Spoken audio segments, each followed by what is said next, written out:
Hi everyone, team member Mark Sheeran here. Listen, everybody's been asking why we switched to the Skinner peep sites this year. And there's a whole bunch of reasons. First of all, the owner of Skinner Sites, Andy Larson, was willing to collaborate with us to build the best ghost site for tracking on the market. And he took our input and really put it into practice. And the aperture, the ghost ring itself is thinner, so it allows more light in. It's all steel construction. It's got a lifetime warranty, and it's also a very elegant site. So there are some other features as well. The ghost site itself is dovetailed into the body of the site, which makes it really, really sturdy, and it can't fall out of adjustment. And between that and the fact that it's all steel, and the peep site is optimized for the tracker and the still hunter, it's an amazing site. So you can go on to bigwoodsbucks.com and get your BWB Tracker Series peep site today. All right, good luck on the hunt.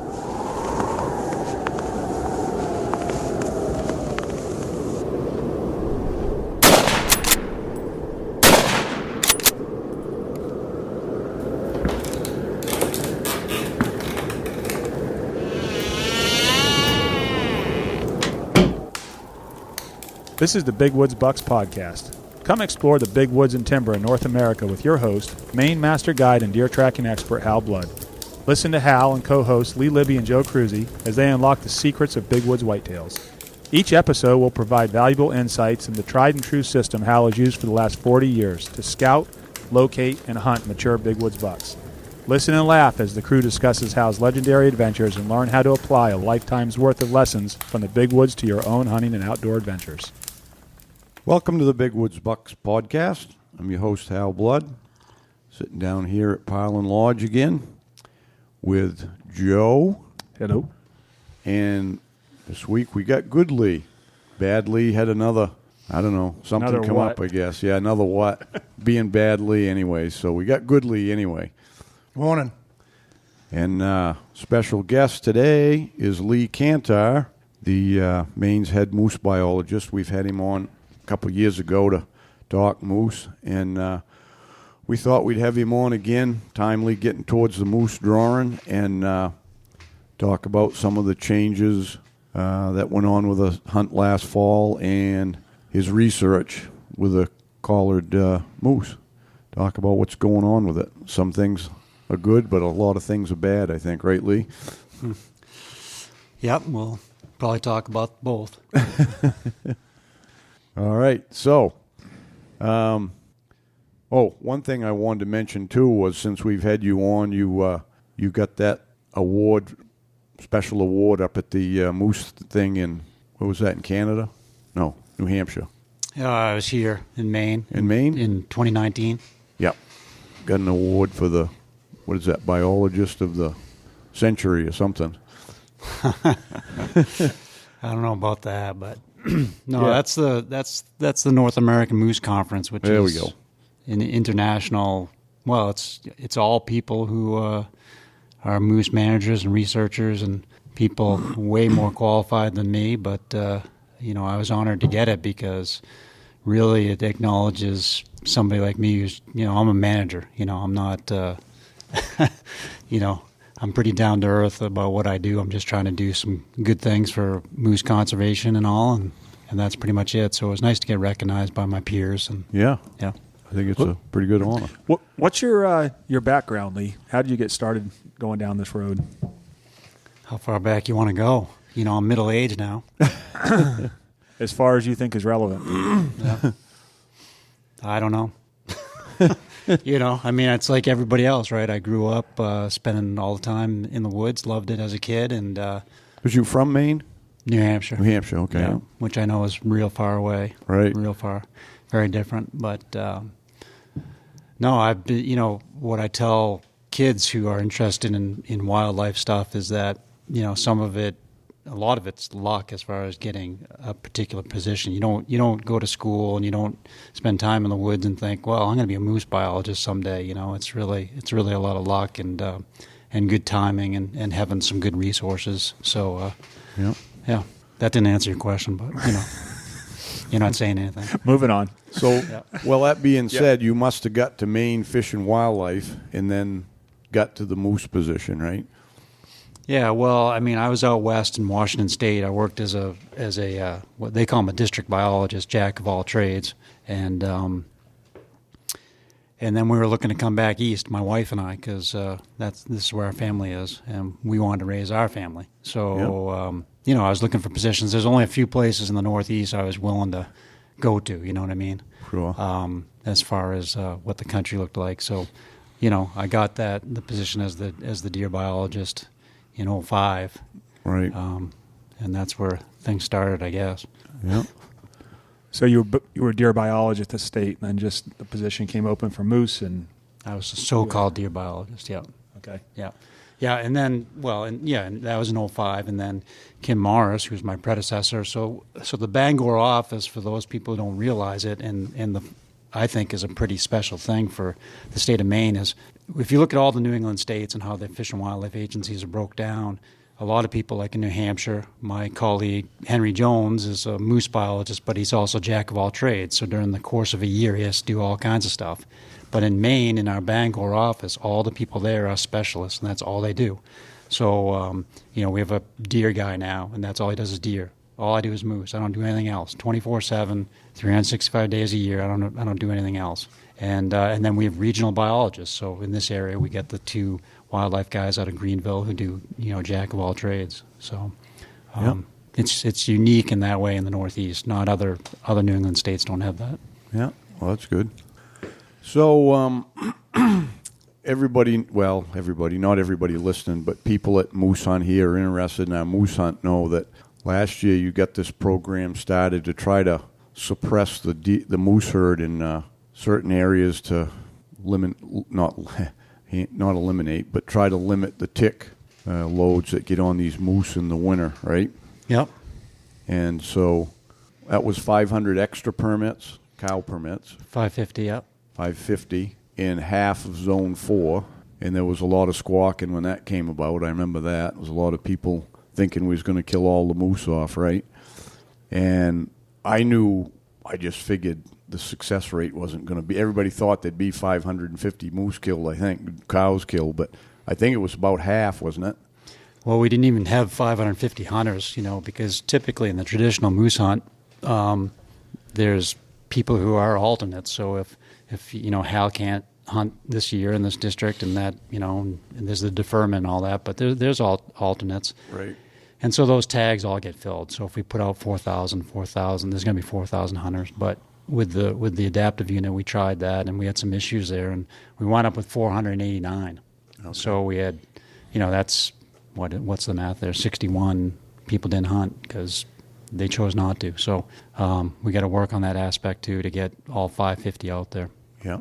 And how many cows were killed? I don't know. It was, I think the number was 254, but don't quote me. It was 52% success.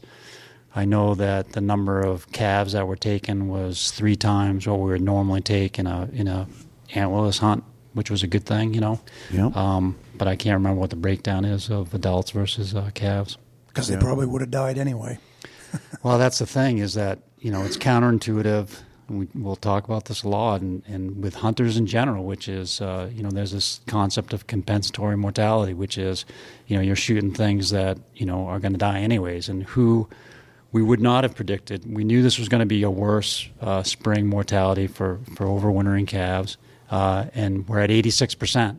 Okay, so that's a record. That's awful record, but that's 12% more than our highest year that we've had working in districts 8 and 2. And you're right, 86% calf mortality rate of our collared calves. So we had 70 collared calves in January. So these are 8-month-old animals. Follow them through until their collars pop off in the summer, and 60 out of 70 died. Oof. Yep. And that's what compensatory mortality is. It's like you allow those animals to be hunted in the fall, and they're at their best condition as a calf come October, November. All moose, for the most part, except obviously bulls that are going chasing cows around, but they're in great shape. And to me, driving up here, I was thinking about things in the terms of hunting. Right, you either accept hunting as the population of people in general, or you don't. And so that's like your starting point. Do you believe in hunting in general or not? Right, and then we go on to talk about things like moose hunting and this type of hunt. Yeah. And that's something that you see a lot with and everyone's got opinions on it with the tick issue, and it's obviously a huge issue. Anyone that's out in the woods at all or spends any time knows we have a problem here, and but everyone's got different ideas on what should be done to fix it, and you always see a lot of those. Even hunters a lot of times are in favor of shutting down the moose hunt and doing that to save a few moose. But what are the numbers that you base your typically base the number of permits on, and what do you hope to harvest as? What's the target harvest for a typical year? How many moose you want to take out of the herd? There isn't a target, and this gets complex pretty fast, because you also got to look at the last 40 years of the moose hunt, and the first 20 was controlled by the legislature, and then they were able to get the rulemaking part of permits to Fish and Wildlife, which started around 99, 2000 when we started doing that. And then you got to go to the next step, which is, how do you manage moose? And that's involves public engagement, public consultation, whatever you want to say, to the best of our abilities, which is to reach out to people and say, well, what do you want to do? Do you want to hunt moose? Okay. And how do you want to manage moose? And so for decades, the department's had management plans and assessments, which are, lots and lots of information about the status of moose and where they are today. But the management plans have changed over time based on what the public wants and based on the information we have. And so the last round of the management plan was from 2000 and 2015, and that was essentially managing moose to a specific density of moose, how many moose per square mile. And that's problematic, because you're never going to have that timely information in all 21 of the management districts that we hunt in. I'm trying to think, is 21 right? But anyways, you're not going to have that information. And then, obviously, with the work that was done in the early 2000s in New Hampshire, which started to identify what ticks were doing to moose, and then our work over the last 9 years, we know that that's what drives the system. That's what drives whether that population of moose in any area is going to go up or down, which is winter tick and the impacts from winter tick. It's as simple as that. It's not hunting mortality. And so this last round in 2017 big game plan, the management is about the health of the moose. And what health means is moose that are productive, meaning the cows are productive, compared to what other moose in North America would look like, as far as the number of calves born every year, the twinning rates, age of first reproduction. There's a lot of measures of that. And then the other part of health is disease. And a healthy population does not have moose that are riddled with external and internal parasites. And what I'm saying there is external, winter tick, internal, lungworm, meningeal worm, which is also brain worm, echinococcus cysts. I can give you a whole list of them. And so you want to see less of that. So that's what we're managing for. Good, bad, or otherwise, that means you have to have less moose out there. And everybody can argue till they're blue in the face how many moose are in a given area. But at the end of the day, as everybody likes to say, these issues are because there's however many moose are out there right now, there's too many. And there needs to be less. And because of the social dilemma and everybody's millions of opinions out there, you just can't go out there tomorrow and be like, this is going to be a free-for-all. You gotta use the data and the science to drive management decisions based on what the public wants. And the best way to do that is to take a unit, like the adaptive unit, as a demonstration and say, this is what we're going to do in this area. This is acceptable to the landowners. This is acceptable to the majority of sportsmen that we've talked to, outfitters, guides. We're going to see what this looks like in the next 5 years. This is how we're going to measure it. This is what the possible outcomes are going to be. And let's do it. Let's not wait 10 years. We don't have 10 years to wait. No, because it isn't going to get better on its own. If you just, like the people, I've seen a lot of the talk about, they got to shut the season down and killing all the moose. It's just counterproductive. the moose are going to die anyways, and probably at a faster rate the higher the population gets, right? Well, and that, that's the thing is that, and I get this, I understand this, which is exactly what you're saying, Hal. And that's the wrong move. Is less mortality, less hunting, right? And especially when you're talking about calves. And when people talk about moose are dying, okay, hold on a minute, hold on. This is an annual thing that changes each year. It's not always the same. It depends on what's going on with winter ticks. And it's the young animals, the calves, trying to make it to their first birthday, which is right now. Those are the ones that are taking it hard. So it's not all moose, okay? Right. What winter tick does, it does in our minds, and we got we've looked at this scientifically and looked at energetic demands of cows, especially ones that are pregnant, and you got a load of winter ticks on you, and you survive with the fetus inside you, but that fetus, when it becomes a calf and hits the ground in May, it has no chance of survival, and so. It's a lot of pressure on the cows who are going into winter fat, and then they start on a downhill plane. It's just like the whole story about deer and how deer survive. Right. Same deal.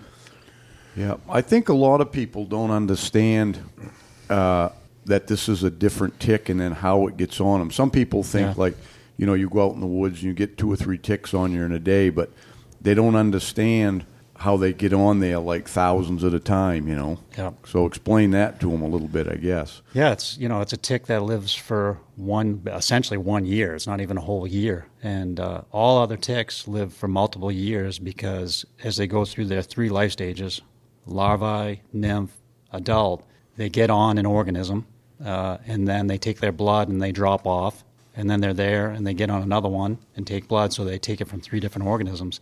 These are deer ticks, dog ticks, things like that. But the winter tick is its own species. It's its own distinct species, and it doesn't play that game. It does all those 3 life stages on the back of one animal, whether that's a deer or a moose or a snowshoe hare. And the problem with moose is that when those winter ticks are little tiny larvae and they're hanging out on the shrubs and bushes in the big woods here, they're hanging out by the hundreds on one stick, on one shrub, because the female had laid her eggs right, within let's say a foot or 2 of a shrub. Those eggs hatch out in late summer, September. They climb up on that shrub together, and they're just waiting for something to come by. And when a moose comes by, they all go like a barrel of monkeys all together, and they're on the moose. And so every time the moose walks through the woods and goes by a shrub with a bunch of larvae, bam, several hundred are on, or it could be 1,000 or more in one shot. Right. When I'm walking down, walking the dogs down, and the dogs go in the ditch down where I live outside of Bangor area, they pick up 1 tick. Right. And so it's a completely different dynamic. And once those ticks are on the moose in the fall, they don't give a hoot what winter looks like or does not. Whether winter shows up or not, the ticks don't care. They're on the back of the moose. That's their new home until March and April, when the females are engorged with blood, drop off the moose, are on the ground, lay their eggs, and life starts all over again. So where were the winter ticks in the 90s? You know what I mean? Like in the woods. So we had them then.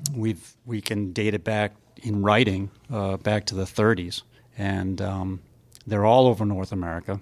As far south as Texas, they have them in Texas, and they have them in southern Canada, and they've always been here. But there was a guy in 1940 something who wrote a thesis. He was a grad student at UMaine Orono, and he was looking at 20 dead moose that he had from all over the place from the late 30s. And of all things, the 1930s was the last time the moose hunt was shut down because of changes in the landscape, really, and the rise of the white-tailed deer in Maine. And 8 of those 20 moose had winter tick infestations on them back then, at a time of a low point in moose numbers, we figure, right? At least in the areas that he was in, more central Maine. And so winter ticks are able to keep going, even with low moose numbers. But when you have a lot of moose, those numbers just keep piling on. It's exponential. You're here, yeah. One of the things I mentioned to him before we got started here was I was convinced. I thought maybe we were doing better with the ticks because in the first seasons where we hunt up in zones 1 and 2, we hadn't been seeing as many ticks on the bulls. So I thought, well, maybe it's getting better. But then Stephen, my son, said, Dad, why don't we can get another week of moose season. Let's do that adaptive hunt the last week of October. And I was telling Lee that I could not believe how many ticks those cows had on them. But like he was just saying, they've got, from the third week of September to the last week of October, there's several more weeks there where they have time to attach and get on them. And also, he said that the numbers were better. Like, again, up in Zone 2, there don't seem to be as many ticks as there are in Zone 4. So it's every place is different, and the timetable is different, and that's something that we learned last year. Like I said, I was optimistic that we were doing better, and then a little pessimistic after that cow hunt. It was outrageous. How does, because I've heard all kinds of different things about the life cycles and them laying eggs and what snow has to do with it. So is it because we don't have the early and late snow anymore that it's so bad?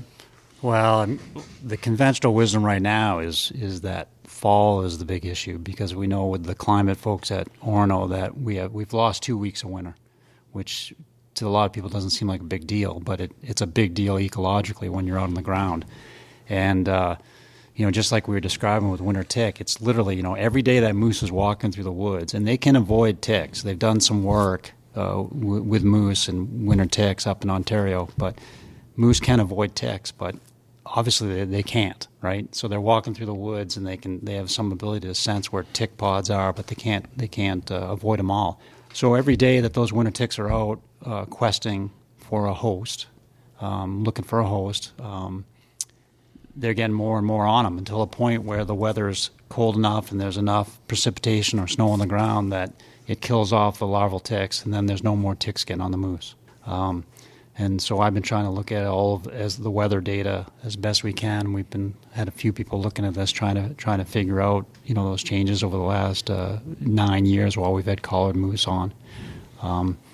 But we think that fall is the biggest problem because in the spring, one of the things happens, of course, is that those females, once they've mated on the back of the moose and they're full of blood, now they're a hot winter tick because they're full of 100-degree moose blood, and even when they fall off into the snow, we're learning, unfortunately, that these things are way more hardy than we ever thought. So I don't know if I was telling Hal this, but we had a postdoc student working on winter ticks out in the Midwest, and we basically shipped her a bunch of adult female gravid, which are pregnant winter ticks, for her to raise, and then to test physiologically what kills them, how they survive.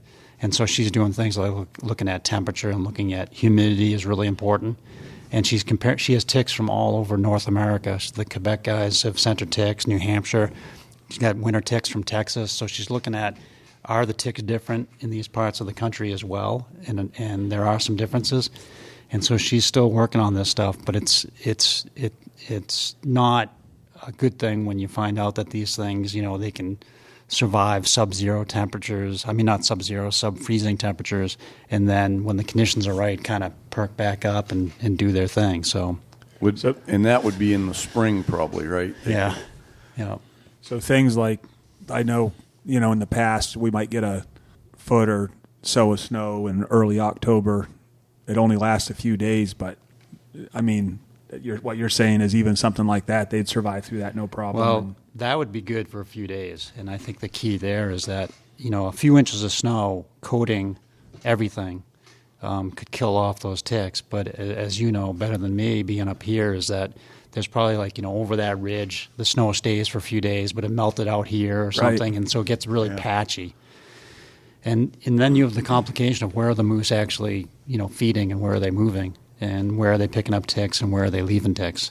And that has a lot to do, obviously, where the food is. And so there's challenges to understanding that. And we were saying before, to Lee's point about the northern zones and stuff, we also have had moose in District 4 that are literally in the same home range. And one's got a high tick load, these are the calves, and one has a low tick load. But it's like, well, they're in the same few square miles. So how does that work?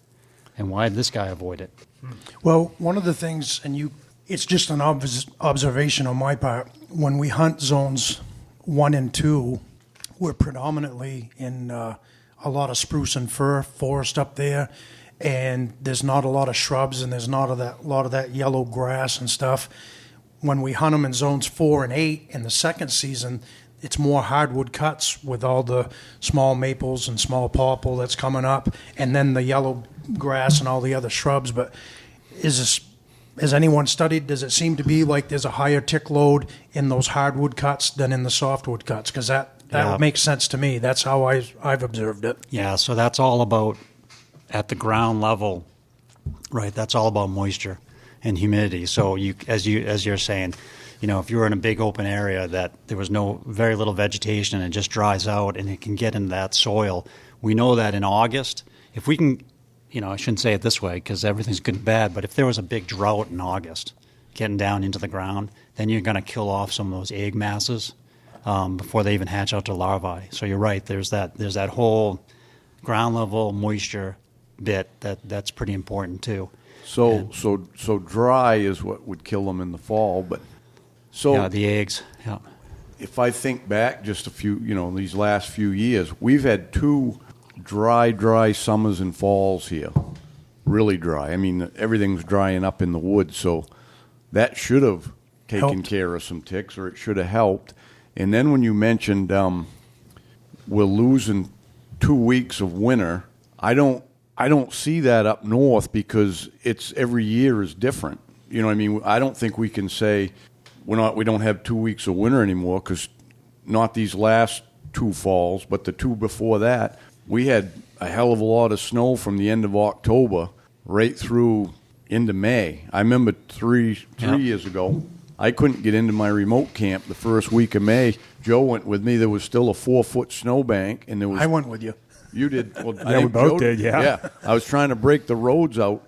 The first week of May, I couldn't get in. It was 2 feet of hard snow in the road still. But we're talking about scale now. We're talking about, one place. Are we talking about the state of Maine? Are we talking about Aroostook County? Are we talking about Somerset? What are we talking about? Right. And those 2 weeks that are lost, I can't tell you what that is specifically referring to. But there is a difference. But again, it's like everything else, and this whole thing about, we're probably going to talk about what to do about this tick situation with moose. A lot of this has to do with scale, which is, we're talking about your backyard, or are we talking about, this town, or are we talking about, the whole county? Right. Well, I mentioned to you on the phone, it was, we all know last winter was kind of strange that we didn't get a lot of snow anywhere, even up to the Allagash until the 1st of February. But then they got a lot more as you went further north. Soon as up here, probably like the Golden Road, once you got north of that, there was more snow, and it progressively got deeper, because I know Brandon Lane up in the Allagash there, he said they had more snow late than he remembered, and it stayed longer this year than he remembered. Yeah, that's what Nick said when he was up there. He stopped in to see me last week. He was coming back, and when he was up there 2 weeks ago, there were still roads that he couldn't drive on 2 weeks ago because there was snow on the road. So their winter was much different up there. Maybe that helped with the ticks falling off there, because if they still had 2 feet of snow, it doesn't seem like the ticks could survive that very long, could they, in the spring? Yeah, I mean, as you know, with District 4 from south to north, it's a long poke. And right.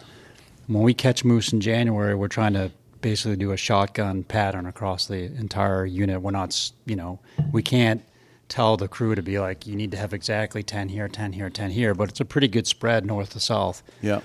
So there was plenty of moose up near Ross Lake and over towards Priestley, and then there's lots of moose just north of the Golden Road, and there's moose to the west and moose to the east. And, you sit there and you go, well, hopefully we'll see that the guys up north, those calves survived, And the only thing I can tell you is the survivors, those last 9 or 10, because there's one right now that's out there that we're not sure we're going to get on up west of Allagash Lake, but those were the fattest moose that survived, with fat, heavy, plus smaller tick loads. Yep. And those are the two elements together, because there were some decent sized calves that didn't make it, and that was related to a much heavier tick load. Let me ask you this. I just talked with a forester last week that he's in on ragmuff, but did you pick the western part of 4 because you felt there were more moose in the western part of 4 than the eastern part? Because he said over near ragmuff, he doesn't think there's as many moose over there as there is in the western part. Is that why you picked the western part to? Well, so, just like, there's it's complicated by a million opinions. And right. So, first of all, we had to pick and we had to choose an area that made sense for many reasons, right? An area that could be somewhat representative of the big woods that we knew might have tick issues. Maybe there's some variability across it. There's plenty of moose.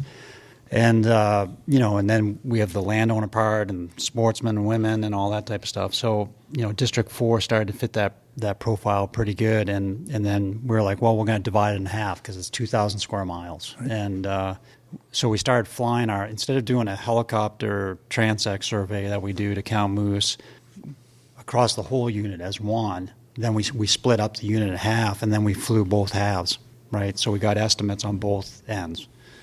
And the year we did that, which was, I want to say it was 2020, we probably saw double the amount of moose on the west side versus the east. Yeah, that's what I wondered. From the one survey. And, it's funny because from the air, and you fly, things look different, and then you get on the ground and you're like, geez, it's a different. So my feeling when I look across the east is there's a lot of cedar flats on the eastern part of 4, a lot of spruce fir.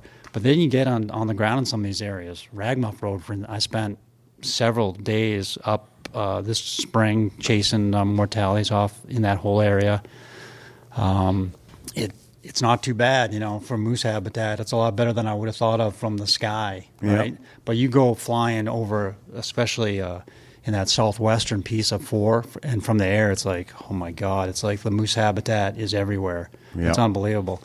And there's lots of places like that in the state that stick out in my mind, again, from flying transects just above the treetops, Hey, Hal here. I want to talk a little bit about our partnership with OnX Hunt. I've been using it for a while now, and if anybody knows me, they know I'm not a very techie person, but the OnX app is it's a real time saver. I remember the days when we poured over topo maps everywhere we was going to go and stuff, and I don't do that quite as much anymore. Where it's really helped me is scouting, whether it's deer scouting or moose or even turkey hunting in the spring, which I do. It really helps out. I don't have to spend as much time running around the truck burning up the gas. I'm just basically using my OnX.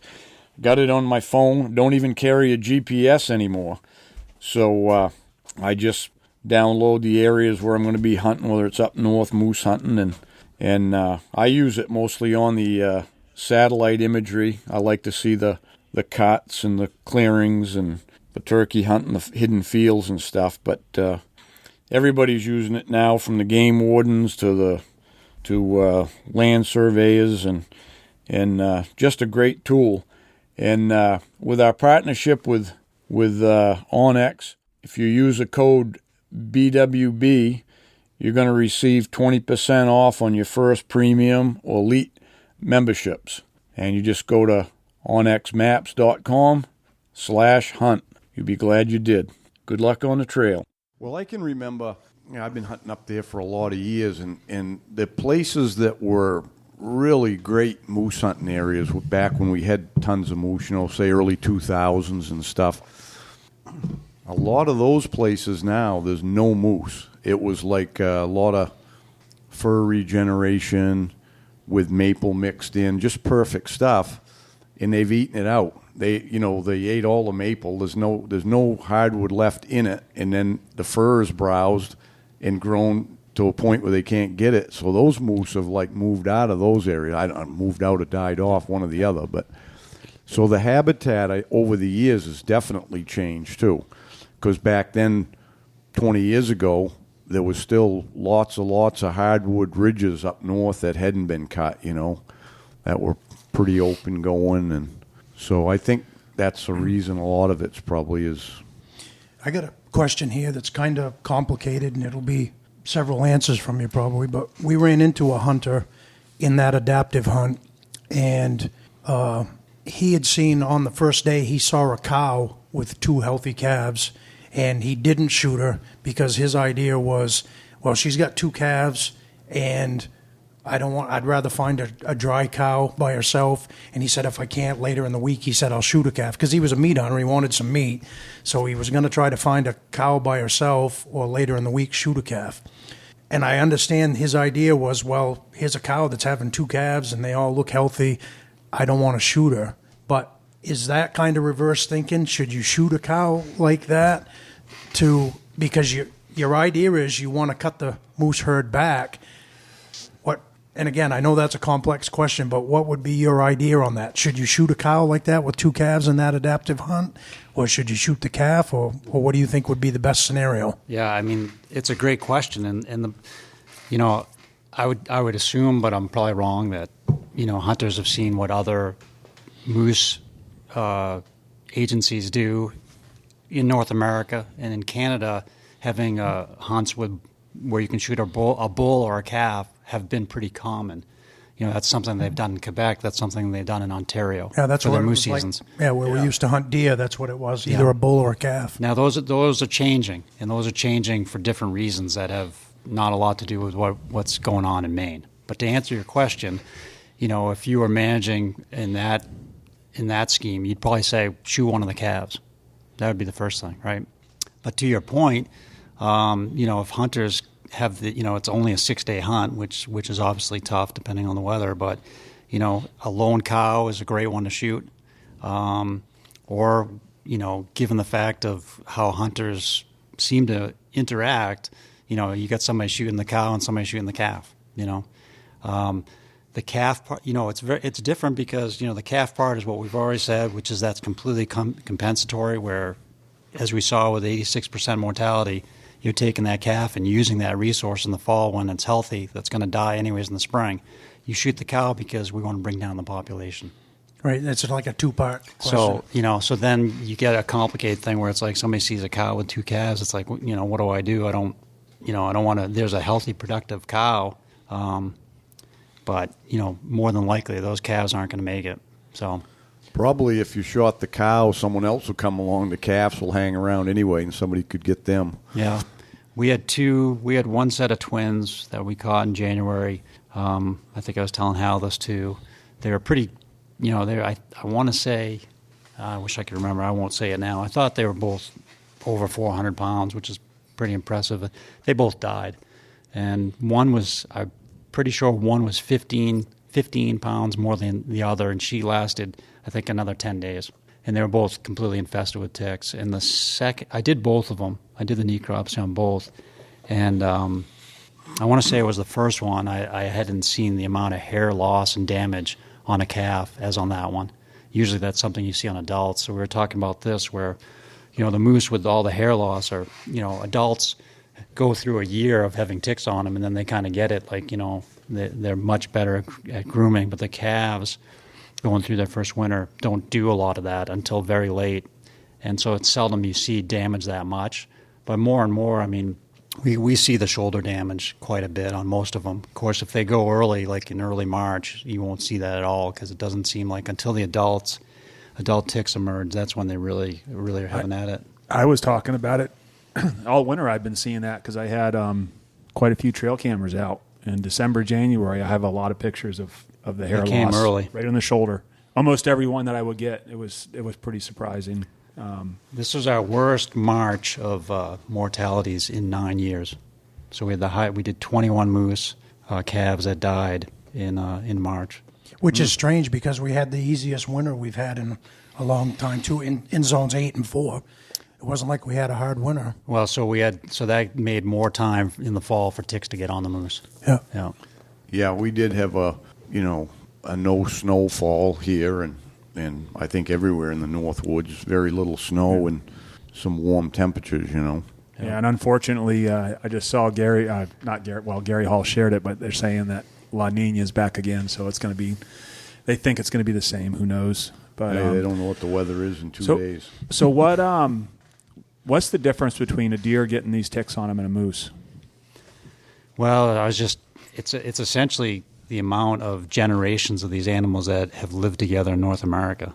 So it's a historical thing. So whitetails have been in North America longer than moose, and these animals that have this relationship tend to deal with it over time. And deer, that's what people think is that white-tailed deer and winter tick have been around together for a long time, and deer are able to know that the larvae are on them in the fall and groom them off. I was going to say, but moose don't. Deer are better groomers, right? That's the biggest difference, is they groom themselves better. Yeah, and out west, elk get winter ticks on them, and they're the same thing, is that they're not as good as deer, but they're way better than moose with dealing with winter tick and getting them off of them. Yeah, because deer will groom each other. You see the mother grooming the fawns, and they kind of will social like that, I'm sure there's other things going on. I mean, moose don't typically, you see them getting down on the ground in the mineral licks and things like that, but moose don't typically feed very low to the ground. They don't eat grass. People always think that moose eat grass. It's incidental in their diet, but, they're feeding higher.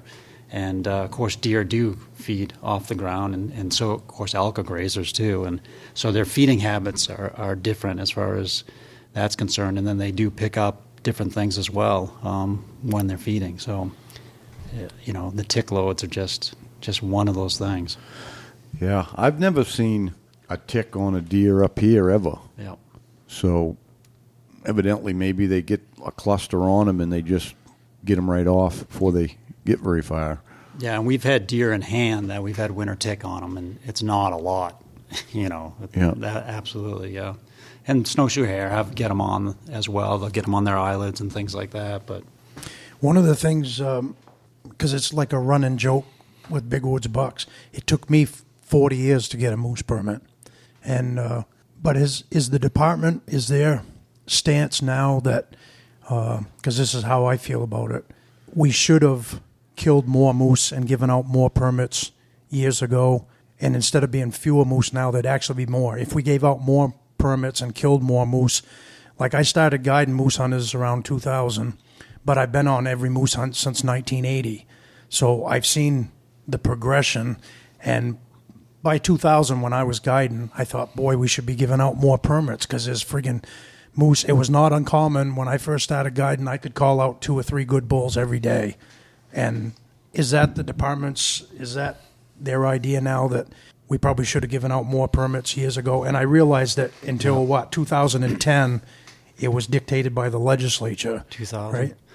So there's no department stance on it. So there's my take on it as the moose biologist, right? So I'll make that clear. This is not the department. Obviously I speak on behalf of the Department for Moose, but no, there's no stance on it. But, the thing is that, again, the way that decisions are made with moose or any other animal is that here's a species we hunt, here's the management plan, here's what we believe the public wants with their ability to give input, and here's what we do. And so you could imagine let's go back, if we're in the 1990s, the legislature, but let's go to 2000.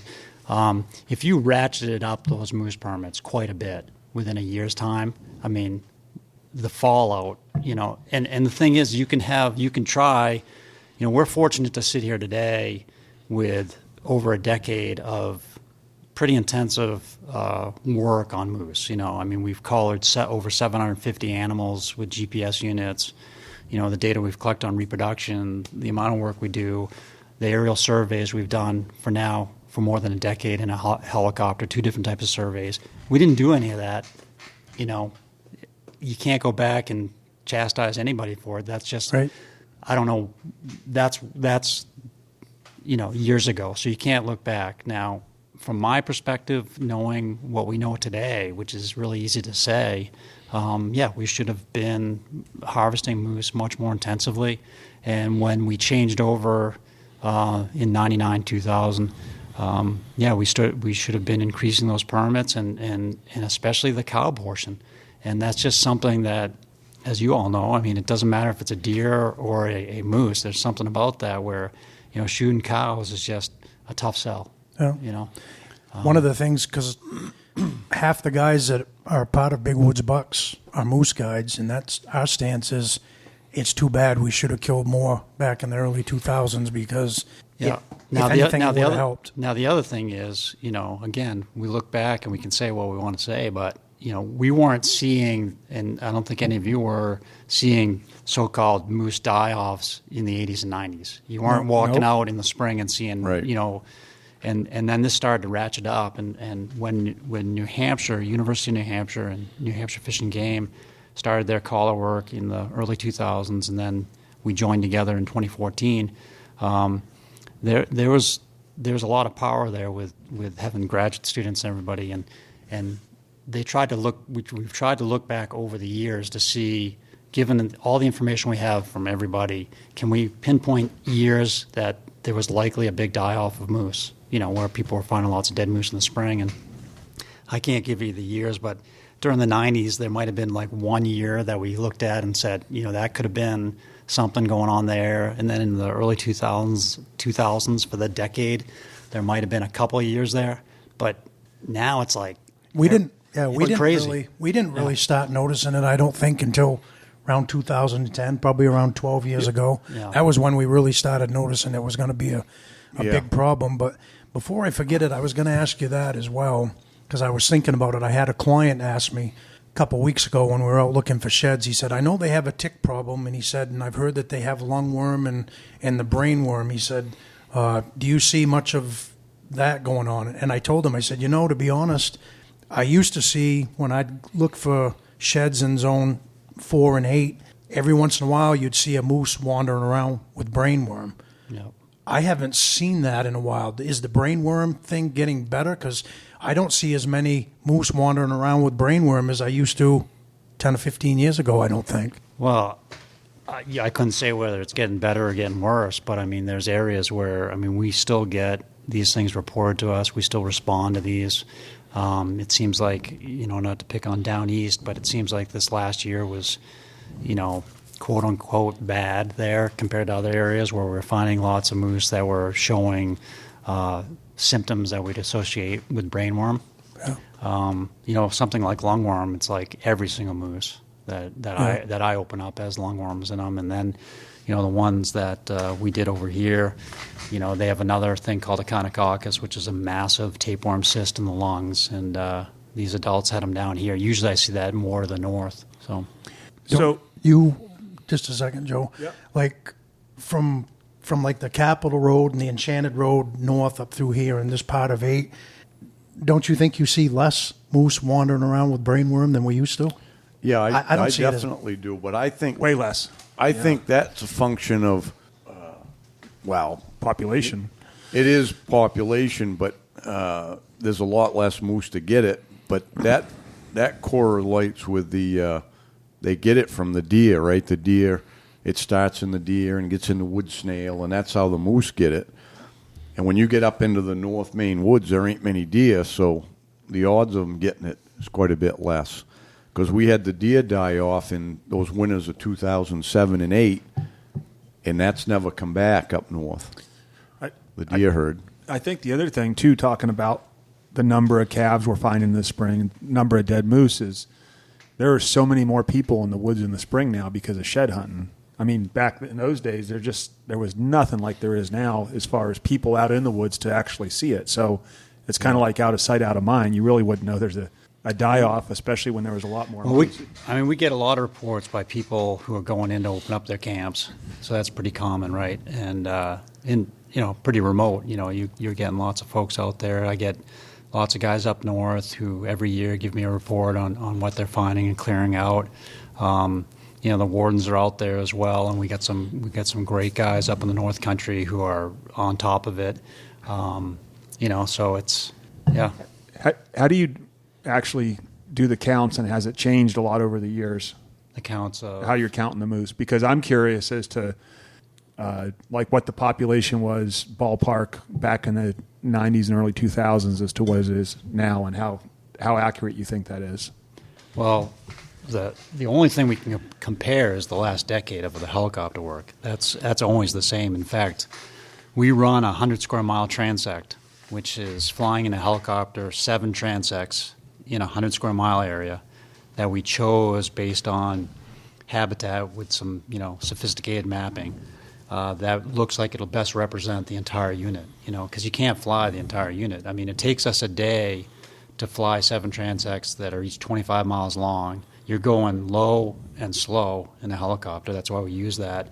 And you're looking out your window at basically a 200-foot strip, and you're counting moose. And there's 2 guys in the helicopter. They can't see or hear each other, and they're saying when they see a moose and what it's doing to a third guy who's behind the pilot who's recording those moose and figuring out, are you and I seeing the same moose or whatever? You see 3, I saw 2, just because of our vantage point. And that's a mark recapture model, blah, blah, blah. And you're able to statistically and mathematically put together this density for that 100 square mile area, and then you're extrapolating that to the rest of the unit, good, bad, or otherwise, And so those transects that we built in, we do those same transects every year, even though the forest is changing, right? It's not that we're flying moose habitat. We're just flying what looks like the rest of the unit, right? And up in District 4, we fly 2 different blocks. And, in the 10 years, I mean, if we do 8 flights in a year, that's a lot, because we can't go in winds above 10, and we can't go when it's snowing out. And I've flown in the helicopter in a snowstorm, and it's something I never, ever want to do again. We got caught over in New Hampshire and Berlin a couple of years ago. We had to refuel over there because Rangeley didn't have any fuel. And we popped back up in the helicopter, and we were almost just getting close to a whiteout. And it was unpleasant driving back, flying back in the helicopter. I'm sure. I wouldn't wish that on anybody. But anyways, flying in a helicopter over moose country as much as we've done is... it tells you a lot, and we do those transects, and then we go back and we just do a survey looking for bulls, cows, and calves, sex and aging those animals, and we do 100 of those animals as fast as we can, and that's usually a pretty good number. If you look at 100 moose in a couple hours like we do, and there's this many bulls, this many cows, and this many calves, you do another 50, it's not going to change that ratio, or you do another 100, and we don't want to keep doing that just because we can, it's time and money. So what's the estimated population now? Don't know. What? Of what? Well, last year. I mean, No, if but you're I- doing it, Yeah. you must have an idea. Is it 70,000? Is it 300,000? Is it? Yeah, I don't have an idea, which, people can say what they want, but we did a complete survey. So, this is not my evasive moves. This is just me saying what it is as a biologist. It is what it is, In 2012, we did as much of the core range as we could. So the core range basically overlaps management districts 1 through 11 and 19, commercial forest lands. It's not rocket science. And we can't fly 7 and 8. We can't do transects in 7 and 8 because there's mountains here. People out west might laugh, but they're mountains, and you can't fly a helicopter going 45 with 4 people in it in a loaded fuel over those things without having to peel off. So you can't do it.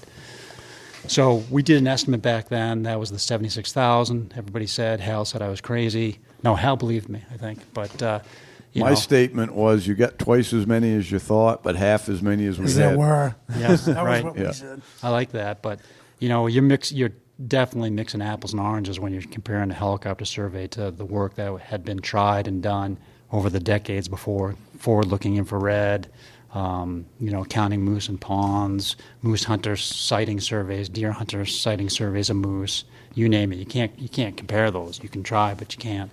So it is what it is. And the 76,000, the problem with estimates and with people trying to understand this is, this is like saying, what's your favorite, deer gun caliber? Yeah. Is it all the A bunch of same? different ones. What's your favorite? You like a pump when you deer hunt? Right. I hunt with a bolt. Does that matter? Yeah. We could have you guys probably, yeah. Anyways, so it's the same thing with numbers. So that 76,000 is a point estimate, meaning that's the middle, but it was, you could go up to 90 or you could go down to 50, right? And honestly, because of, this turn to manage for health where, we need less moose, whatever that number is, it becomes less relevant how many moose are out there. And so, people ask me all the time, and honestly, it's like I have a accounting model, right, on a spreadsheet that essentially you plug in all these things. How many moose in year 1 do you think you have? And then how many are being born?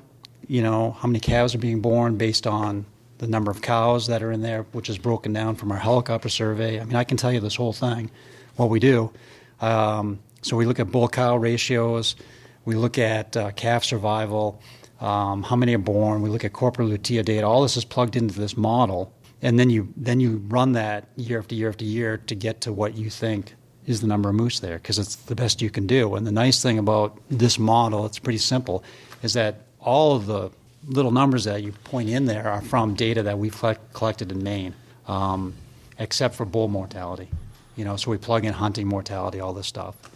And so that's what we did, and that's where we got our estimate, plus all of the aerial survey work we've done. Now, with COVID, the last 2 years we've been pretty hampered in our ability to fly. We've flown very little, so we're going to try to ramp it back up this year.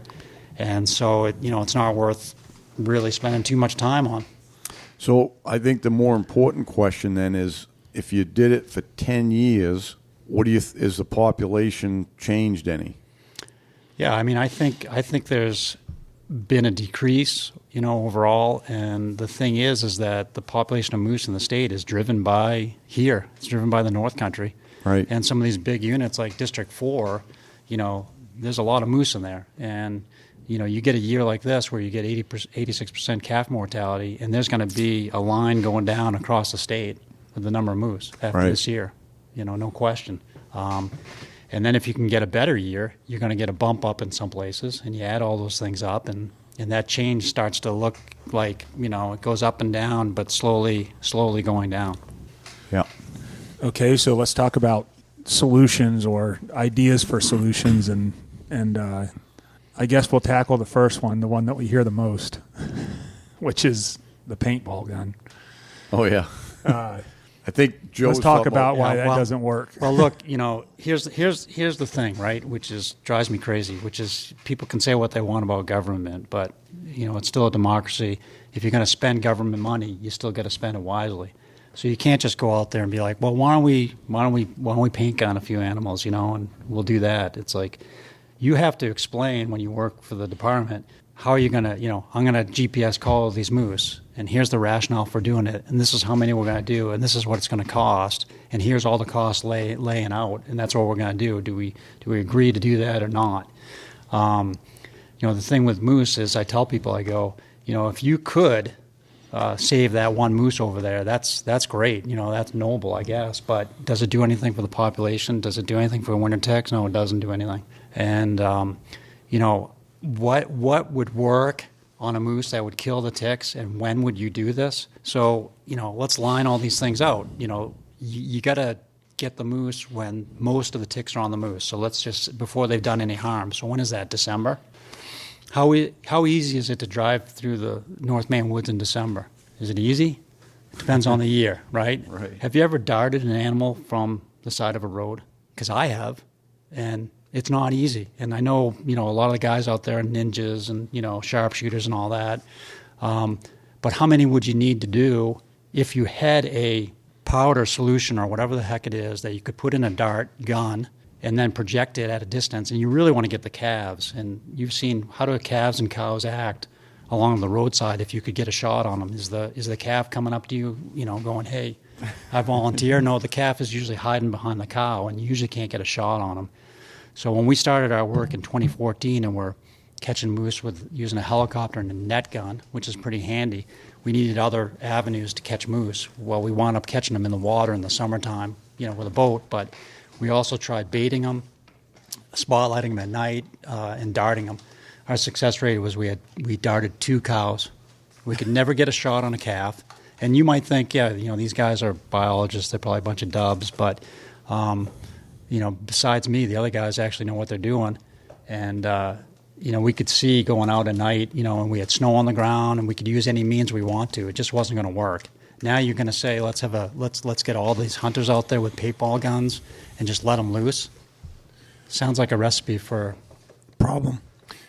Okay, and just to throw out another example of one of the ones that I hear a lot, and I'm kind of curious about this one, would be like, if there's even something you could put on it, but if a lot of people say mineral elicks where they're wintering, if you dropped a lot of mineral elicks out that had some sort of something, to kill the ticks on them, at least you would be dropping them in areas that have high concentrations of moose. And Yeah, kind of like the model for rabies and raccoons, which, I mean,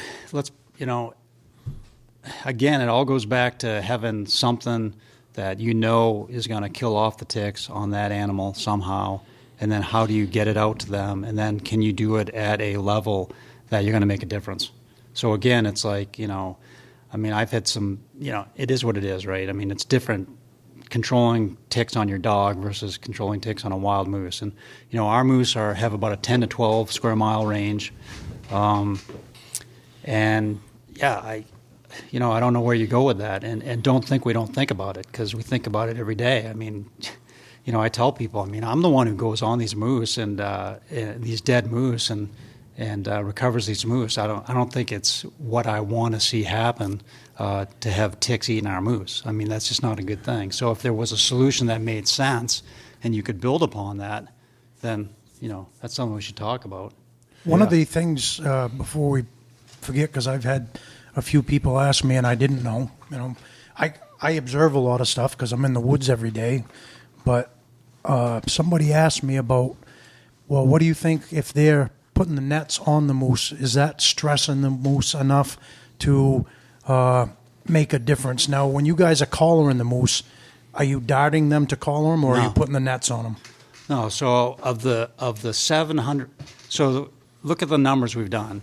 750 moose, and we've killed 4 moose, I think, out of 750. And whenever you're doing a study, when you're going to capture an animal in hand, it's a huge responsibility, because it might sound counter to some people, but you're responsible for the well-being and life of that animal.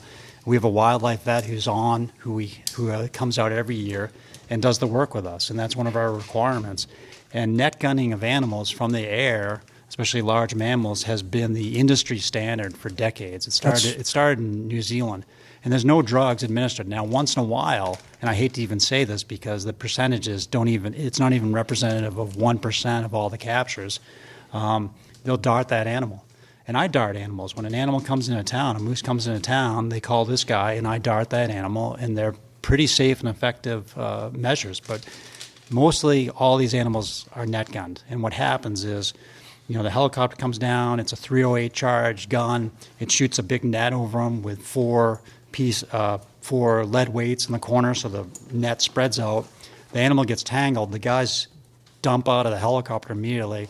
They knock the moose over. They hobble it and blindfold it, and then the moose just sits there like, if you find a bird on the road that's injured, what does somebody tell you to do? Lee, go stick it in a box and put it in the dark, and it'll be nice and calm. Well, that's what happens to a moose. The blindfold's put on. I got a great video of a big, huge cow moose off of Rocky Brook Road being worked up by one of our guys in the vet, and she's a big, huge cow. She's got her hobbles on. She's sitting there, and she's just with her ears like this, comfortable as can be, getting, fecals taken out of her butt, getting blood drawn, collar on and ear tags, and then she's released and she takes off. Now, usually what we do is that at capture, there's typical industry is for the first 2 weeks, if an animal dies, you would say that's because of the capture. Right.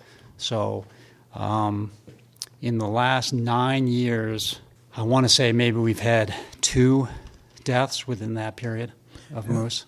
It's just not something that happens. And the thing is that, again, like if you work with all the universities and everything, if you ever do a project, you have to have an animal health and use care committee of people who know something about wildlife, who say, okay, Hal, Lee, you guys say you want to do this. We need to review how you're going to catch these animals. We need to review your technique to make sure it's good to go.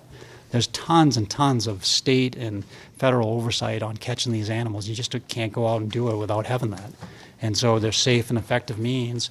And if you lose an animal, like we lost a calf this year, there's an acceptable, quote-unquote, loss when you're doing this, which is the greater good is we know something about moose because we've captured all these animals, and once in a while one dies. Is that acceptable to you or not? I'm glad I asked the question because I have strong opinions on a lot of things, but I try not to have an opinion about something that I don't know about. And when the client asked me about the netting process, I said, I don't know. I have no idea.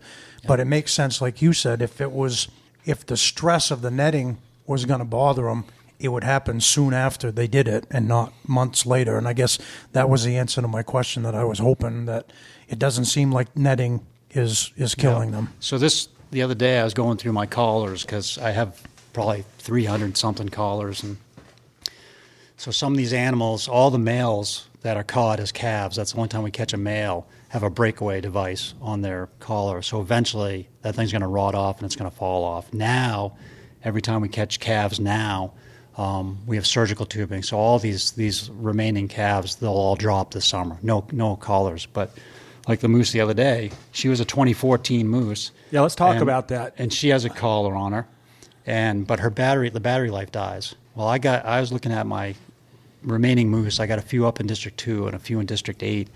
And I got a moose that we caught in December of 2015 who's still wearing her collar, and it's still working. And so we have all that information on her since 2016 on that moose. Nice. So the moose you're talking about was the one that Braden found and called you, where I think he found a calf dead, and then close by he found a cow that had the collar. So he called you. The cow dead too? Yeah. Yeah. And so correct me if I'm wrong here, but I believe that was one you collared in 13 or 14 and lost track of it in 17. Was that right? I think so. And so the battery died. Right. Yeah. And so what I thought was amazing was the block that moose stayed in for all that time. Yeah. And it was basically, and I'm actually gonna share that picture on our page because there was two. Basically, it was a road system. There's two primary dirt roads on either side, and then on a paved road on one end and another big dirt road on the other end.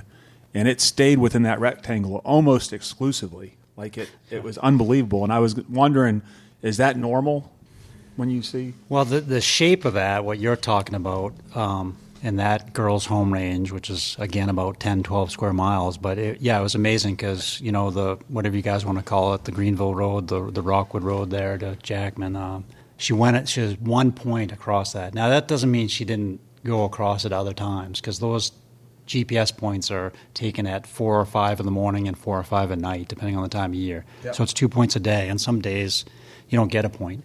So she could have been across, but with all those points out of all those years, what do we say, 3 years or whatever it was. 1 point that crossed the road, and just barely crossed the road. But to your point, it depends where the moose lives, right? Because some of these moose have, very linear, very long ranges, which obviously is going to have to do with the landscape and what's offered there. Where this one was, just happy there. She had everything she needed, yeah. And then, that goes into the whole thing about moose movements and some of the crazy things these moose do, a few of them, and how far some of them will travel, which is not often, whether they're a yearling or 2-year-old. Or we've seen some pretty interesting movements. Yeah, we've up in zones 1 and 2, we've, seen bulls that we had on trail camera a week before and then see them like 7 or 8 miles away in a week. It's actually surprising when I look at some of our bulls that, were as old as they can get with the battery still working, maybe 4 or 5, and see how little some of them move in September and October, where you look at it and you go, well, these guys got to have gone elsewhere. And it's like, no, they're right here, which, likely, as you know, would have to do with, well, what are the cows doing? Where are they? But, like right now I have a dead adult that's up in Quebec that those guys are getting. I tried to get into last week, but, we have a few that go to Quebec and a few that go to New Brunswick. Yeah, one year in particular that made a big impression on me is these guys know where I have my moose camp up in Zone 2, and I've been doing moose hunts there for, long time. And one year we ended up very close to camp. It was my dad finally got a moose permit. He turned 70, so they gave him a permit when he turned 70. And then I booked this old guy from Pennsylvania, and my dad's moose was 13 and a half years old, and the other guy's moose was 15 and a half, which the 15 and a half year old bull, it was the oldest bull taken that year. And I thought to myself, how did those two bulls live to be 13 and a half and 15 and a half that close to my moose camp and we never shot them because both of them. My dad's bull, I think it was a big bull. It still weighed like 981 dressed. It was a big bull, Wow. but you could tell his antlers had started going the other. He was still over 50 inches, but his palms had narrowed up and he was missing his points. Same thing, the 15-and-a-half-year-old bull. As soon as I saw it, I told Brett, I said, that's an old bull. You know, he had really thick antlers and thick bases, but his antlers had started going the other way. But it just goes to show you that those things. It ain't like the old days when you drove down the road and shot them beside the road. I mean, those bulls were 13-and-a-half and 15-and-a-half, and we shot them within a few miles of my camp, and it just amazed me that they could live that long. And how many collared moose have you seen up at your camp? Never seen a collared moose up there. Yeah, and so when you talk about numbers and all that, you know, we put collars in there for 5 years, right? And so you spent a lot of time in the woods and you've never seen a collared moose, right? So there's collared moose and there's uncollared moose. Right. Yeah, it's the other thing that you always hear is you know, in regards to the hunt, the state's just worried about money. They don't care about, you know, they just want. I see it with this new that you can get an extra deer now for $12, and people are complaining about it. Yeah. And I mean, I look at it like, well, you kind of talked about it earlier, and this is what I always tell everyone when I hear negative things about how things are being handled of the moose hunt or whatever. Is it's your whole life. You know, I mean, you're devoting every day to moose. Do people really think you want what's bad for them? Well, the irony of that, which always kills me, is that, you know, obviously I'm part of the decision-making process annually for a number of permits every year, and there's not a single part of that process that has jack to do with money. Yeah. Jack. I mean, it's unbelievable. It goes to advisory council. It's a 3-step process. We hear from the public, and it has zero to do with it. And those people are just a bunch of Pisser and moaners. Yeah, I mean, it's, you know, I mean, come on. Let's be real. It's an easy thing to say, Yeah. I think is what it is. So. Yeah. Sure. So going back to the adaptive hunt, is the thinking there, you know, you can think, well, you knock the moose down, and if the ticks don't have something to host on, then the ticks will die off. And the other thinking is if there's less moose, there's going to be more ticks to get on those moose. They'll just... the ones that remain? Yes. Yeah. Yeah, I mean, it's a density thing and where those moose are. And so the first part of what you said would be what I believe would happen, which is, you know, if you can get those moose numbers down low enough, and because of the life cycle, the annual life cycle of a winter tick is that they're going to have less and less moose to get on where they do really well. I mean, if there's 0 moose, obviously they survive somehow on something else, but at very, very low numbers. And when there's lots of moose, there's lots of ticks because there's lots of moose to get on. And so if those are thinned out, you'd hope that would really lessen that impact and you'd see that decline in winter tick. Yeah. So we'll see. That's kind of what my way of thinking always was. But the last thing, too, was we talked about the health of the moose has gone down because of the ticks. You know, they make them more susceptible. And we've noticed it in the size of the racks on the bulls now. I mean, used to be a 50-inch bull was, if it didn't have good palms and everything, you'd let it go, you know. Nowadays, you don't. You know, if you see a 50-inch bull in a week of hunting, you know, you've had a pretty good week.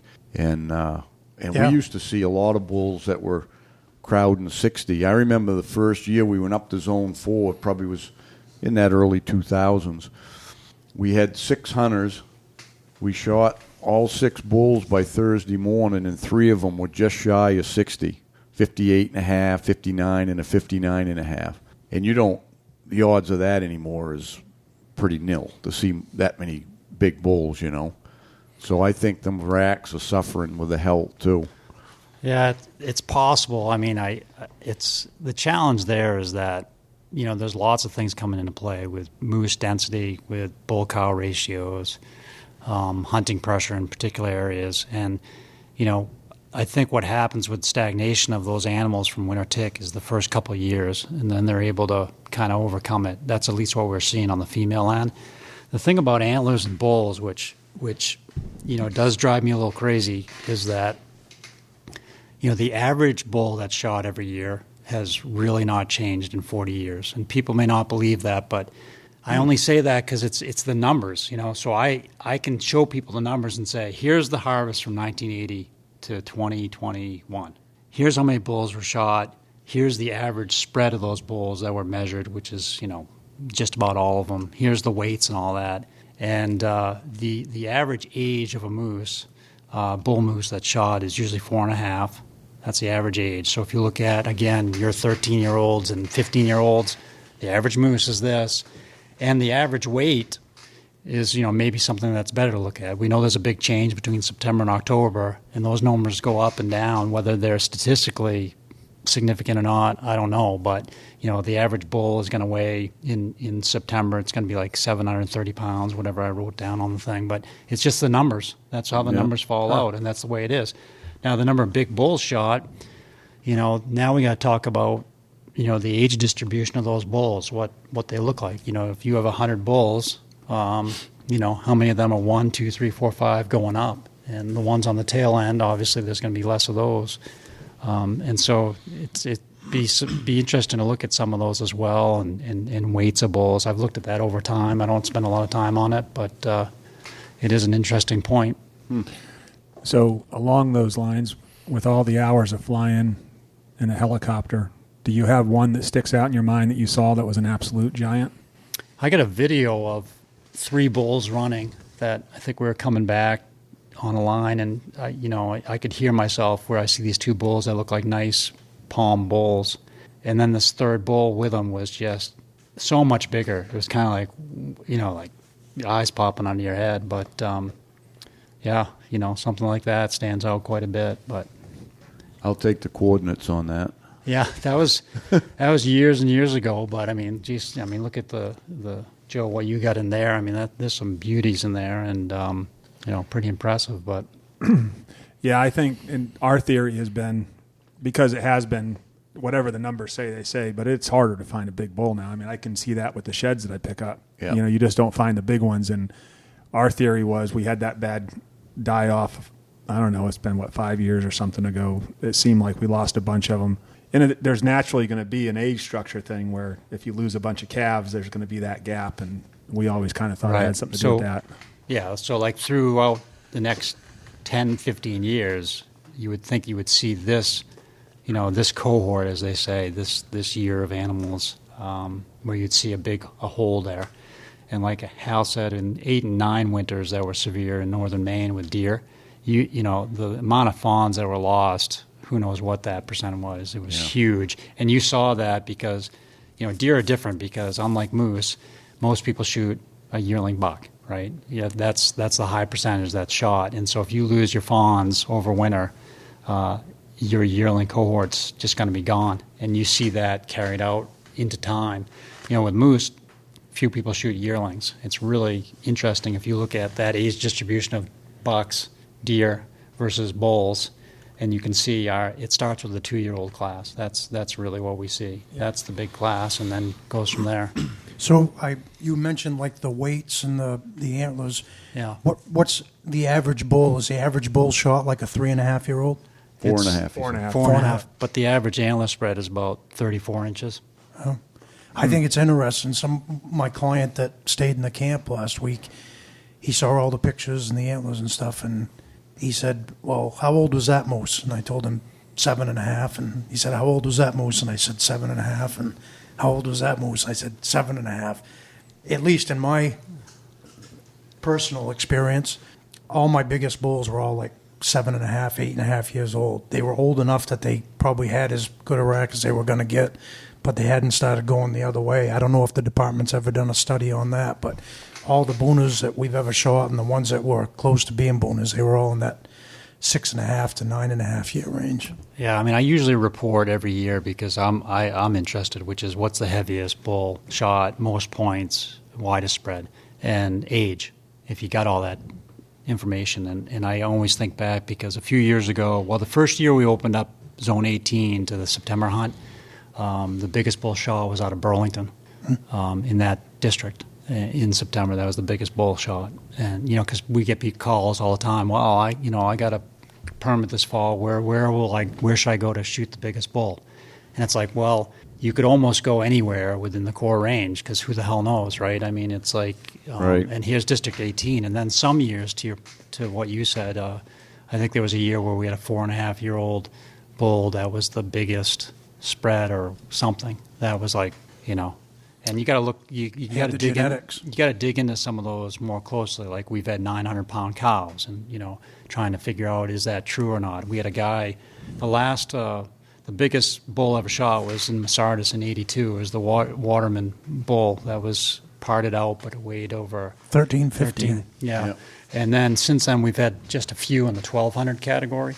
And back in the mid decade of the 2000s, I don't know, it was 2006 or 8, a guy shot a 1,200-pound plus bull that made the skull. Maine antler skull. Thank you, yeah. Yep. And I wasn't trying to be a weirdo, but I was able to track the guy down, and I called him up and I said, hey, I was curious about that bull you shot, and so he's telling me about it, and he said, yeah, that thing weighed like, I don't know, it was like 1,200 and something. I didn't ask him, you know what I mean? But he told me that, and I was just trying to confirm that because we hadn't seen a 1,200 plus dressed animal for a while, so. Yeah. Well, I'll tell you something, and it's kind of too bad from personal experience. I can't remember. You remember when Roger shot that bull with me? That was probably like 4 years ago, maybe. Yeah. We've taken a lot of bulls that were around 1,000 pounds, just under. And I had a guy in Zone 4 that killed a gigantic bull. It took us all week to get him. But as soon as we walked up to him, I said, Roger, that's the biggest moose I've ever seen. That friggin' thing is gigantic. I don't know. I know it had to be at least 1,100, but it probably was 12 because it was significantly bigger than anything that I'd ever seen. And as soon as I saw it, I told him, Roger, that's the biggest moose I've ever seen. But we hunted him just like deer. I'd called him in the night before. We had to go down. We killed him in the back of a cut. So I had to cut him up in pieces and pack him out. Yep. But I said, when we get down to we were in Zone 4. When I get down to Pittston Farms, I said, we'll weigh all the quarters, we'll weigh all the stuff and try to estimate him. I was so disappointed. We got down to Pittston Farm to weigh the thing, and they didn't have a set of scales that friggin' work. And I thought to myself, that should never happen at a tagging station for moose because those are the kind of things that should be kept track of. And again, that bull I think he was 8.5 years old, but he was right in his prime. And he had a huge rack. He was 58 inches, but size-wise, he was by far the biggest moose I'd ever seen. But nobody will ever know because I couldn't weigh the friggin' thing. I was angry. Well, now you're just tempting me about this. There's a guy who guides from who seems like he's a hell of a guide, but they measure moose antlers differently in New Hampshire, and he does not like the way we measure moose spread. Yeah. Yeah, and we've had a. Well, I think that's because you guys go from a certain point to a certain point that lines up, but everybody else just goes like official, like. Well, this is Boone and Crockett, one of the measurements, which is the widest spread, and it doesn't matter. But this thing where you're going like this, it's. Is that what they do in you're those trying places? You're trying in New Hampshire they do. Oh no, widest. Yeah. Diagonal. No, it's supposed to be and even here, I know at Bishop's and stuff at the store, they look at 2 points that line up. It might be a little crooked, and that's not really the official way. The official way is you slide it up against the wall, put a square on it, and that's the greatest spread. Yeah. The irony, or the thing that drove me crazy about this conversation is that, part of me always wants to say, so what, right? So I get it. You get a 68-inch bull, and you want to be probably pretty sure about, was it 68 or was it 68 and a half? But, as a manager, what does that stuff mean to me, right? And so what means to me is like, what's the median age? What's the, these type of things? What's important to management overall? That's a fun part, to be able to look at those antlers and be like, freaking look at that booner right there. That's cool. But what is, We tell people all the time because it used to be everybody wanted a 50-inch bull. And if you got a 60, that was a once-in-a-while thing. But everybody wants a 50-inch bull. But I've told my clients for years now, we've shot all kinds of bulls that had 48-inch spreads, but they made mastic because the length of the palm and the width of the palm is way more important. But we have guys that turn down. My son, luckily he got one, but up in Zone 4, had a guy turn down a beautiful bull on Monday because he had to have a 50-inch bull, and my son said, it's probably 46 or 48. It's a beautiful bull, but it's probably 46 or 48. Yeah. And people got it in their mind they got to have a 50-inch bull. Luckily, I think on Friday he got him one. But, that just, to me, that's something that we need to educate people on. That is one of the things that hunting in Alaska the last few years, something they do really well is in their management, is they document everything. I mean, every single moose, they've got all these stats on and very, very detailed. And I know it takes a lot of resources to do that. I mean, they have the number of people that they have working on it and the database and stuff. But it is interesting going back to certain areas. You can go to any area, see how many were shot there, the width of the antlers, everything about it. And it's nice information. I mean, we capture it's plus 95% of all that stuff, and if it's not, as you know, only the biologists mostly work that October bull season, but the stores do their job for the most part, and do the measurements in all the other seasons as well, and we're the only game in town that does the teeth, and so. We pull the canines, which is unique to us, but we've tested all that versus incisors, and we get ages, and people don't realize that. Nobody else does that. We do that in-house. We do the cementum annuli and cut those teeth in-house. Yeah. And that's 40 another years. Yeah, that's another important thing is age. Some people, they don't care how old it is, but to me, it's way more impressive to shoot an old bull than a young one with good genes because they're smarter and tougher to get. That's the one. That's one of those things. I do go back every year, and we'll look at all the hunters that we had and look at the age of all their bulls, and because then you know what they had for racks and stuff. It is interesting that you'll have a 3 or 4 year old that'll have a much bigger rack than like a 7-year-old sometimes. Yeah. Well, this has been a great conversation, Lee. Glad to have you and make the trip up and explain stuff to people. And so the Moose Lottery's coming right up. You're going to be there? I think so. All right, right here in Jackman. It's going to be fun. See you in a few weeks. Yeah, we're putting together a antler judging contest this year instead of a call-in contest. They may have one. I don't know if Roger's going to do that, but we're going to put 10 Europeans probably out across the field and have people. It's going to be a total of the inches. So they'll go down the line and guess at each 10, and then the total that it comes up to is going to be the winner. So it'll be fun. Everybody can participate without being shy about their calling abilities. So, all right. Well, we'll see you there, and thanks for tuning in, everyone. Make sure to support our sponsors and ding the bell to get your notifications and all of that stuff. And till next week, good luck on the trail. Hi, everyone. This is Big Woods Bucks team member Mark Sheeran. A lot of you know that I've been working with addicts and alcoholics now for the last 32 years. And one of the things that we just developed, which is very exciting, is the Freedom Model online program. And this program makes it so that you can learn the entire Freedom Model curriculum, all 470 pages of it, through pre-recorded video tutorials that myself and Michelle Dunbar, the other co-author of the Freedom Model, built for you. So you'll be able to learn the entire curriculum, how to get over an addiction without AA meetings, without rehab, without endless therapies, without recovery, and you can move on from this problem for good. If you want more information about this, go to online.thefreedommodel.org. That's online.thefreedommodel.org, or call 888-424-2626. And if you want that program for 50% off, use code BWB22. That's BWB22. So go to that address, hit the Enroll Now button, use that coupon code, and you'll have a program for the rest of your life. You can use it anytime you want. You'll get all updates. It's a one-time fee, and it's very affordable. And you'll get it for 50% off. BWB22. All right, everybody. Take care. Hey, guys. Joe here. Wanted to take a few minutes to talk about Lake Parlin Lodge. We're a 4-season lodge located just south of Jackman. We've got cabins, lodge rooms, mini lodge. We're a big snowmobile destination in the winter, full restaurant, bar, all the amenities that you need for your trip. Open obviously through the summer right on the lake.